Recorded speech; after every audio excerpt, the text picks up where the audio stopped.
کو ذاتکم ورحمۃ اللہ تعالی وبرکاتہ۔ امید ہے کہ آپ تمام حضرات خیریت سے ہوں گے۔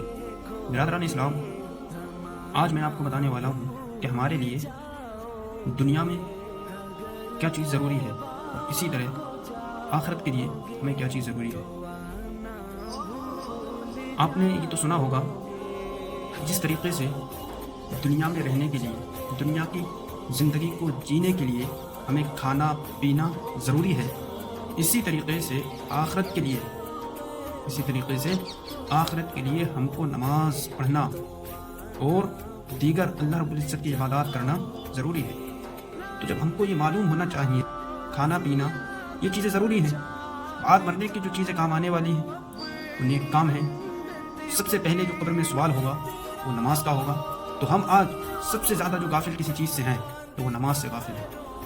ہمیں معلوم ہے کہ سب سے پہلا سوال جو قبر میں ہم سے ہونے والا ہے وہ نماز ہی کا ہے، تو ہم نماز سے ہی غافل ہیں۔ لہٰذا آپ سے گزارش ہے کہ نماز پڑھنا ہم پر فرض ہے، اور ایسا فرض ہے کہ اس کو ہر شخص ادا کر سکتا ہے۔ حج بھی کرنا فرض ہے، لیکن کسی کے پاس اتنا بیلنس نہیں ہوتا ہے، اتنی اس کی استطاعت نہیں ہوتی ہے کہ وہ حج کر سکے۔ لیکن اگر اس نے حج نہ بھی کیا تو اس پر کل بروز قیامت میں یہ نہیں کہا جائے گا کہ تم نے حج کیوں نہیں کیا۔ لیکن یاد رکھو، اگر تم نے نماز نہیں پڑھی ہوگی تو سب سے پہلا جو سوال ہونے والا ہے وہ یہی سوال ہے کہ بتا تم نے نماز کتنی پڑھی۔ تو کیا جواب ہوگا؟